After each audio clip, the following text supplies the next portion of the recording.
Hi viewers, welcome to our channel. ప్రస్తుతం మనతో పాటు సీనియర్ జర్నలిస్ట్ దాము బాలా సార్ వారితో మాట్లాడదాం. నమస్కారం. నమస్తే సార్, ప్రకాశం బ్యారేజ్ కూల్చడానికి ప్రయత్నాలు జరిగాయి. బోట్లతో దాన్ని గుద్దించారు. ఇది తెలుగుదేశం వాళ్ళు చేస్తారని వైసీపీ వాళ్ళు లేదు. ఇది బోట్లన్నీ కూడా జగన్మోహన్ రెడ్డికి సంబంధించినవి. ఈ వైసీపీ చేసిన కుట్ర అని వీళ్ళు ఆరోపిస్తున్నారు. అంటే ఇప్పుడు ఆంధ్రప్రదేశ్లో బోట్ రాజకీయాలు అయితే నడుస్తున్నాయి సార్. మరి అది అసలు ఏం జరిగింది అక్కడ? ఆ బోట్లు ఎవరివి, ఏం జరిగింది సార్? అక్కడ కాదేది కవిత కనర్హం అన్నట్టుగా కాదేది రాజకీయాలకు అనర్హం. ఆంధ్రప్రదేశ్లో అది వరదైనా ప్రకృతి వైపరీత్యాలైనా ఏదైనా రాజకీయాలు చేసేస్తారు. రెండు వర్గాలు అలాగే ఉన్నారు. అందులో బలమైన వర్గం అయితే తెలుగుదేశం. మీడియా పరంగా కానీ ఇవాళ అధికారంలో ఉంది కాబట్టి వాళ్ళు బలమైన వర్గం, నో డౌట్. సో ఇప్పుడు అక్కడ విజయవాడ వరదలను కూడా రాజకీయాలు చేసేసారు. ఎందుకంటే చంద్రబాబు బిగినింగ్లో అలసత్వం ప్రకటించాడని 28వ తేదీని ఆగస్టు 28వ తేదీని హెచ్చరిస్తే అది దాని ఏమంటారు మెటీరియలాజికల్ డిపార్ట్మెంట్ ఐఎండి హెచ్చరిస్తే చంద్రబాబు పట్టించుకోలేదు, అలర్ట్ చేయలేదు ప్రజల్ని, తాను కూడా అలర్ట్గా ఉండలేదు. అట్లాగే ఫ్లడ్ కుషన్ అనేది ఏర్పాటు చేయలేదు. ఇవన్నీ జగన్ విమర్శలు చేశాడు. అట్లాగే చంద్రబాబు కూడా ఇమీడియట్గా రంగంలోకి దిగి బోట్లలో కనబడడం, అక్కడే ఉండడం, 10 రోజుల పాటు కలెక్టర్ బంగ్లాలోనే ఇది చేయడం, ఇవన్నీ చేశాడు. అట్లాగే జగన్ కూడా ఇది కరకట్టాన్ని కాపాడుకోవడానికి మరోవైపు తమ మిత్రుడైన రాధాకృష్ణ హైడల్ పవర్ ప్రాజెక్ట్ని సేవ్ చేసుకోవడానికి చేసిన దీనివల్లే అక్కడ కొన్ని గేట్లు 11 గేట్లు వెలగనూరు ఏదో అది రిజర్వాయర్ దగ్గర వాగు దగ్గర ఉన్న గేట్లని లేపేయడం వల్ల, లాక్లను లేపేయడం వల్ల కూడా ఇది జరిగింది అనేది చేశాడు. దాంతో వీళ్ళు ఏం చేశారు, ఈ లోపల ఒక 3 బోట్లు వచ్చి ప్రకాశం బ్యారేజ్ దగ్గర ఉన్న గేట్ల దగ్గర కౌంటర్ వెయిట్స్ అంటారు. అంటే గేట్లని బ్యాలెన్స్ చేయడానికి కౌంటర్ వెయిట్స్ ఉంటాయి. ఆ కౌంటర్ వెయిట్స్ని ఢీకొన్నాయి. అవి కొన్ని డ్యామేజ్ అయినాయి. ఇప్పుడు కౌంటర్ వెయిట్స్ని రీప్లేస్ చేస్తున్నారు. అవి కానీ కౌంటర్ వెయిట్స్ని కొనకుండా కాలమ్స్ని కానీ ఢీకొని ఉంటే చాలా పెద్ద ప్రమాదం జరిగేది. ఎందుకంటే 11,20,000 క్యూసెక్ల వాటర్ వచ్చినప్పుడు అది కానీ డ్యామేజ్ జరుగుంటే పెద్ద ఎత్తున 50,000 నుంచి 1,00,000 మంది ప్రాణాలకు ఇదైంది. జగన్ కుట్రబన్నాడని చంద్రబాబే స్వయంగా నిన్న ఆరోపించాడు. 1,00,000 మందిని చంపేసే కుట్ర ఈ సైకో జగన్ పన్నాడని మళ్ళీ మొదలుపెట్టాడు చంద్రబాబు. సో ఇప్పుడు ఈరోజు జగన్ కూడా తాడేపల్లికి వచ్చాడు. ఈరోజు జగన్ కూడా నందిగం సురేష్ వాళ్ళని పరామర్శించిన తర్వాత అతను కూడా మీడియా సమావేశం ఏర్పాటు చేసి అతను కౌంటర్ అలిగేషన్స్ ఇస్తున్నారు. సో మొదట్లో ఏంటంటే ఈ బోట్ ఓనర్స్ ఎవరు, బోటుకేమో రంగులేమో వైసీపీ ఉన్నాయి. సో వైసీపీ ఉన్నాయి కాబట్టి వైసీపీ వాళ్ళదే అని వీళ్ళు ప్రకటించారు. ఎవడైనా వైసీపీ రంగులు వేసుకొని వైసీపీ వాళ్ళు పంపిస్తారా? కామన్ సెన్స్ ఉందా? కాబట్టి కావాలని తెలుగుదేశం వాళ్ళు వైసీపీ రంగులు వేసి పంపించారని వీళ్ళు ఆరోపిస్తున్నారు. ఆ ఓనర్లు ఎవరని చూసుకున్నప్పుడు ఇద్దరు ఆ ఓనర్లు ఉన్నారు. ఒకరు కోమటి రామ్మోహన్, 2 ఉషాద్రి. ఇద్దరేమో వైసీపీ మనుషులు. ముఖ్యంగా తను నందిగం సురేష్, తలసిల రఘురామ్ మనుషులు అనేది తెలుగుదేశం వాళ్ళు ప్రచారం చేశారు. దానికి కౌంటర్గా వైసీపీ వాళ్ళు కొన్ని ఫోటోలు రిలీజ్ చేశారు. ఆ ఫోటోల్లో ఈ ఉషాద్రి అనే వ్యక్తి లోకేష్తో ఉన్నాడు, తర్వాత రామ్మోహన్ చంద్రబాబుతో ఉన్నాడు, తర్వాత దేవినేని ఉమ్మతో ఉన్నాడు. ఈ ఫోటోలన్నీ రిలీజ్ చేశారు. పైగా ఈ రామ్మోహన్, కోమటి రామ్మోహన్ ఎవరంటే కోమటి జయరాం వల్ల అన్న కొడుకే అని చెప్తున్నాను. కోమటి జయరాం తెలుగుదేశం ఎన్ఆర్ఐ నాయకుడు, అందరికీ తెలుసు మనకి. సో వాళ్ళ అన్న కొడుకే ఇతను. వీళ్ళదే ఈ బోట్లు. ఇంకొక అతను కూడా ఉన్నాడు, ఆ పేరు బయట పెట్టట్లేదు. అతను కూడా తెలుగుదేశమే, చిన్నానో ఏదో పేరుంది. సో ఇలాగా వీళ్ళ ముగ్గురిది బోట్లు. వీళ్ళ ముగ్గురి బోట్లే కాకుండా ఈ విజువల్స్ కూడా ఒక వీడియో కూడా రిలీజ్ చేశారు. అదేంటంటే జూన్లో ఎన్నికల రిజల్ట్స్ రాగానే బోటు ర్యాలీ జరిగింది. అక్కడ అమరావతి ఇసుక పడవల యాజమాన్య సంఘం ఉంది. ఆ సంఘం ఆధ్వర్యంలో బోట్ ర్యాలీ ఆ నదిలో చంద్రబాబు కరకట్ట నివాసం దగ్గర నుంచి స్టార్ట్ అయ్యి ప్రకాశం బ్యారేజ్ వరకు ఒక బోట్ ర్యాలీ చేశారు. అందులో జనసేన, తెలుగుదేశం జెండాలు ఎగరేసి స్లోగన్స్ ఇచ్చుకుంటూ చంద్రబాబు విజయాన్ని సెలబ్రేట్ చేసుకుంటూ మీడియాతో కూడా మాట్లాడారు. ఆ వీడియో కూడా ఉంది. ఆ ర్యాలీలో కూడా ఈ బోట్లు ఉన్నాయి. సో అవి తెలుగుదేశం బోట్లు అనేది వీళ్ళు ఎస్టాబ్లిష్ చేస్తున్నారు. సో ఇప్పుడు ఈ రామ్మోహన్ని, ఉషాద్రిని అరెస్ట్ చేశారు. ఇంకా మిగతా వాళ్ళని కూడా అరెస్ట్ చేయబోతున్నారని చెప్తున్నారు. చంద్రబాబు మాత్రం ఇది నేను ఎవరిని వదిలిపెట్టను, బోట్లు వదిలినట్టుగా నేను వీళ్ళని వదిలిపెట్టను అని నిన్న భీష్మ ప్రతిజ్ఞ కూడా చేశాడు. నిజంగా ఇది జగన్ మనుషుల, చంద్రబాబు మనుషులు అనేది సెకండరీ.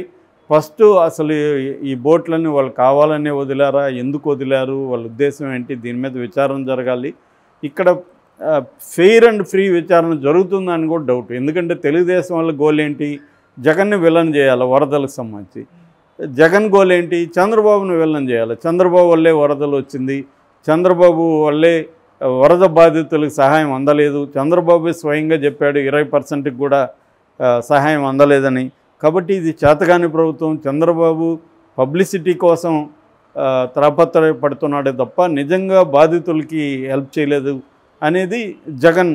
ఇది అంటే విలన్ ఎవరు, వరదలకు విలన్. వరదలు అనేది బేసిక్గా ఎక్కడ జరిగినా 2 కారణాలు ఉంటాయి. ఒకటి విపరీతంగా వర్షం పడడం, ఆ వర్షం పడిన అది జనావాసాల మీదకి రావడం, ఇది ఒకటైతే అంటే ప్రకృతి వైపు ఉన్న కారణం ఒకటైతే, మనుషుల వైపు నుంచి అది ఎవరైనా కావచ్చు, ఏ పొలిటికల్ పార్టీ అయినా కావచ్చు, మన లోపల ఉండే గ్రీడు మనకి ఎంతైనా సరిపోదు, ఎన్ని వేల కోట్లైనా మనుషులకి సరిపోదు. కాబట్టి గాలి, నీరు, భూమి అన్నిటినీ మనం ఆక్యుపై చేసుకొని మన వినాశనాన్ని మనమే తెచ్చుకుంటాం. ఎందుకంటే ఇప్పుడు చెరువు మనం హైదరాబాద్లో చూస్తున్నాం, 180 చెరువులు ఉంటే 130 చెరువుల పైన ఆక్యుపై చేసుకున్నారు. సో దానివల్ల చిన్న వాన పడినా మనకి నగరం అంతా కూడా అతలకొతలం అయిపోతుంది. అట్లాగే అక్కడ కూడా బుడమేరు కావచ్చు, కొల్లేరు ముఖద్వారంలో దాదాపు 60 కిలోమీటర్ల పరిధిలో చెరువులు అవన్నీ కట్టేశారు. అందులో 43,000 కిలోమీటర్ల పరిధిలో ఆపరేషన్ కొల్లూరులో తొలగించారు. ఇంకా 15,000 కిలోమీటర్ల పరిధిలో చెరువులు, రొయ్యల సరస్సులు అవి ఉన్నాయి. సో దాన్ని తొలగించాలి. దానివల్ల ఈ వాటర్ దాంట్లోకి వెళ్లకుండా అడ్డుకుంటుంది. యాక్చువల్గా బుడమేర కొల్లేరులో పోయి కలుస్తుంది.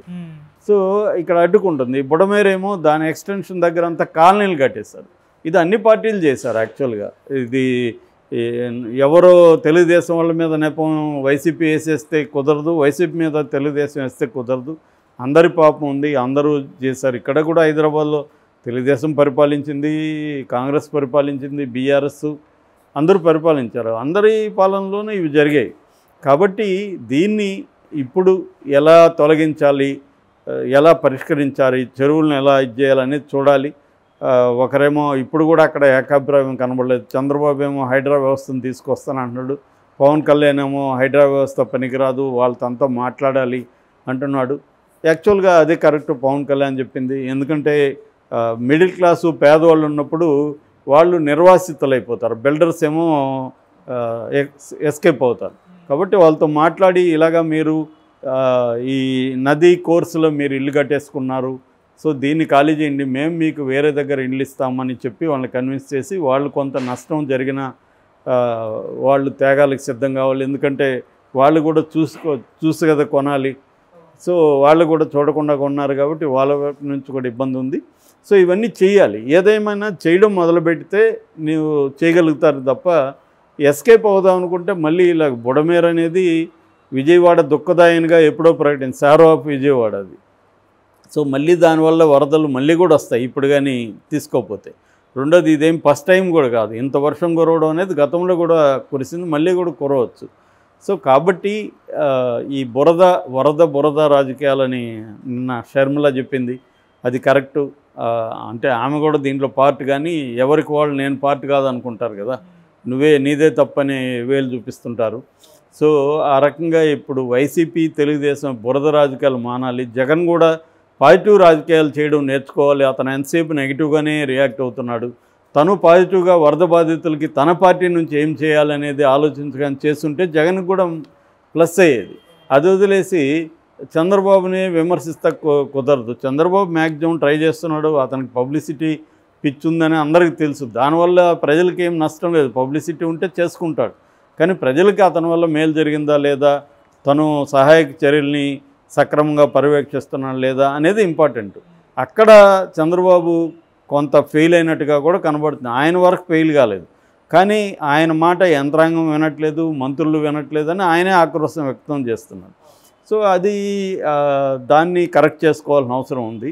సో దీని నుంచి చంద్రబాబు కూడా గుణపాఠాలు తీసుకొని నెక్స్ట్ ఇప్పుడు అక్కడ మనకి గోదావరి జిల్లాల్లో ఉత్తరాంధ్రలో వస్తున్న దగ్గర ముందుగానే అలర్ట్ అవ్వడం అవన్నీ చంద్రబాబు కూడా చేస్తున్నాడు.